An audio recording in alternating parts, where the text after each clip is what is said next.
Assalamualaikum warahmatullahi wabarakatuh. Hai gengs, kali ini kita akan bahas seorang raja bijaksana dengan kekayaan yang tak tertandingi, yang mampu berbicara dengan binatang, menundukkan jin, dan memerintahkan angin. Sebelum itu disclaimer dulu ya gengs, sumber informasi yang kami dapatkan itu berasal dari berbagai sumber, seperti dari ustadz-ustadz konten kreator lainnya. Kisah ini dikisahkan dalam Al-Quran Surat An-Naml ayat 16-44.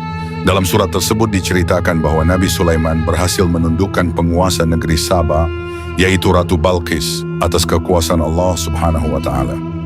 Nabi Sulaiman adalah anak dari Nabi Daud alaihissalam dan mewarisi kerajaan ayahnya hingga mendapat gelar kenabian. Selain menjadi nabi, Allah juga menganugerahkan kepada Nabi Sulaiman kerajaan yang besar dan megah sekali yang pernah ada di dunia. Sejak kecil Nabi Sulaiman terkenal cerdas, memiliki ketajaman otak dalam mempertimbangkan dan mengambil setiap keputusan. Melihat kecerdasan akal yang ditonjolkan anaknya, Nabi Daud pun mempersiapkan Nabi Sulaiman sebagai pengganti pemegang tahta kerajaan Bani Israel. Dan setelah menduduki kerajaan selama 40 tahun, barulah wafat ayah beliau Nabi Daud setahun itu. Selain itu, Allah mengkaruniakan lagi tembaga cair yang selalu keluar dari perut bumi untuk bisa dijadikan bahan bangunan istananya yang megah. Dindingnya terbuat dari batu pualam, pintunya tiangnya dari emas tembaga, dan atapnya dari perak, hiasan dan ukirannya dari mutiara intan. Dan bahkan terdapat mutiara-mutiara di tamannya. Masya Allah ya gengs. Suatu waktu Nabi Sulaiman berpergian dengan rombongan kafilah yang terdiri dari manusia, jin, dan binatang menuju ke sebuah tempat bernama Asigalan. Untuk mencapai Asigalan, Nabi Sulaiman dan rombongan harus melewati sebuah lembah yang disebut dengan lembah semut. Saat melewati lembah itu, Nabi Sulaiman mendengar seekor semut berkata kepada teman-temannya, "Hai semut, masuklah kamu semua ke dalam sarangmu, agar kamu selamat dan tidak binasa diinjak oleh Sulaiman dan juga tentara-tentaranya tanpa ia sadar dan ia sengaja." Nabi Sulaiman mendengar itu pun tersenyum. Beliau pun memberitahu kepada tentaranya agar berhati-hati saat melangkah, sekaligus bersyukur kepada Allah atas karunia-Nya. Beliau merasa takjub bahwa binatang pun mengerti kalau Nabi Allah tidak akan mengganggu suatu makhluk dengan sengaja dan dalam keadaan sadar. Sekarang Mimin akan ceritain nih ketika Nabi Sulaiman ketemu sama Ratu Balqis. Pada suatu waktu Nabi Sulaiman beristirahat di padang pasir, lalu beliau memeriksa barisan burung-burungnya, namun ia tak melihat burung hudhud. Tiba-tiba burung hudhud pun datang dan memberi berita bahwa dia telah mengetahui sesuatu yang Nabi Sulaiman tidak ketahui dari negeri Sabah. "Sesungguhnya aku menjumpai seorang wanita yang memerintah negeri itu, dan dia dianugerahi singgasana yang besar. Aku mendapati dia dan kaumnya menyembah matahari, dan setan telah menjadikan mereka memandang indah. Perbuatan mereka lalu menghalangi mereka dari jalan Allah Subhanahu wa Ta'ala. Tak mendapat petunjuk, wahai Sulaiman," kata burung hudhud. Kerajaan tersebut adalah kerajaan yang dipimpin Ratu Balqis binti Syarahil. Ibunya Ratu Balqis adalah jin perempuan bernama Faria. Ratu Balqis mempunyai beribu-ribu pasukan. Dikisahkan tempat duduk Ratu Balqis besar sekali, terbuat dari emas dan batu permata. Kerajaannya berada di tempat dengan nama Marid, jauhnya sekitar 3 mil dari kota Sabah.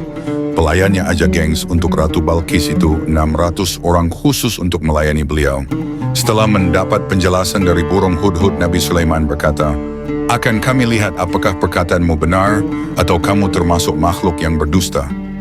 Nabi Sulaiman langsung mengirim surat untuk dikirimkan kepada Ratu Balqis dan kaumnya melalui burung hudhud. Kemudian burung hudhud pun mengantarkannya. Setelah sampai, ia melemparkan surat melalui celah yang ada tepat di depan atau Balqis. Setelah itu dia menjauh. Ratu Balqis kebingungan menyaksikan pemandangan yang menakjubkan, karena melihat seekor burung yang memberi surat, lalu mundur seolah-olah dia tahu sedang berhadapan dengan ratu. Ratu Balqis pun kemudian terpana dan mengambil surat itu. Dalam surat itu tertulis dengan menyebut nama Allah yang Maha Pemurah lagi Maha Penyayang, "Janganlah kamu bersikap sombong terhadap kebudayaan, menganggap dirimu lebih tinggi daripadaku. Datanglah kamu kepadaku dan berserah dirilah padaku." Setelah membaca surat itu, Ratu Balqis mengumpulkan semua pembesar kerajaannya. Ratu Balqis berkata, "Wahai pembesar istanaku, sesungguhnya telah dijatuhkan kepadaku sebuah surat yang mulia."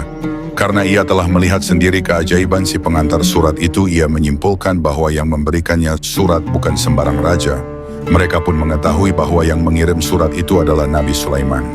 Setelah dibacakan surat itu, Ratu Balqis meminta saran apa yang harus ia lakukan. Para pembesar itu pun tidak keberatan untuk memerangi Nabi Sulaiman. Namun Ratu Balqis memilih cenderung kepada perdamaian dan diplomasi. Ia akan mengirimkan hadiah dan menunggu apakah Nabi Sulaiman akan membalas kembali hadiahnya. Jika ia menerimanya, maka ia adalah raja, maka kamu sekalian boleh memeranginya. Dan jika ia menolak, maka ia adalah seorang nabi, maka ikutilah dia, kata Ratu Balqis. Seraya Ratu Balqis bersiap mengatur hadiah dan mengirimkannya, burung hudhud memberitahukan kepada Nabi Sulaiman apa yang akan dilakukan Ratu Balqis. Nabi Sulaiman kemudian menyusun rencana memerintahkan pasukan jin agar menyediakan dan membangunkan sebuah bangunan yang megah yang akan menyilaukan mata utusan Ratu Balqis bila mereka tiba. Singkat cerita, utusan Ratu Balqis pun sampai, disambut ramah sama Nabi Sulaiman. Lalu Nabi Sulaiman ngomong nih, kalau mending lu balik deh, bawa hadiah ini, bilang sama ratu kalian kalau Allah telah memberiku rezeki yang melimpah, yang enggak akan diberikan kepada siapapun makhluknya di dunia ini.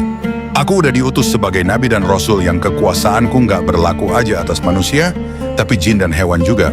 Jadi aku enggak bisa khilaf dari harta benda, walaupun seisi bumi ini, lu udah disilaukan dengan harta benda dunia ini. Jadi lu nganggap hadiah itu besar bagi lu, pulang deh lu, dan kasih tahu ratu kalian. Kalau kami akan ngirimin bala tentara yang sangat kuat yang gak akan terkalahkan, dan ngeluarin ratu kalian sama pengikutnya dari negerinya, sebagai orang-orang yang hina, kalau dia gak memenuhi tuntutanku dan berserah diri kepadaku. Lalu setelah mendengar itu, utusan Ratu Balqis segera balik nih, dan kasih tahu ratu atas berita yang mereka dapetin. Kemudian Ratu Balqis menemui Nabi Sulaiman dengan membawa ribuan pasukannya sampai terdengar dari jarak 1 farsakh suara hentakan kaki tentaranya saking banyaknya ya gengs.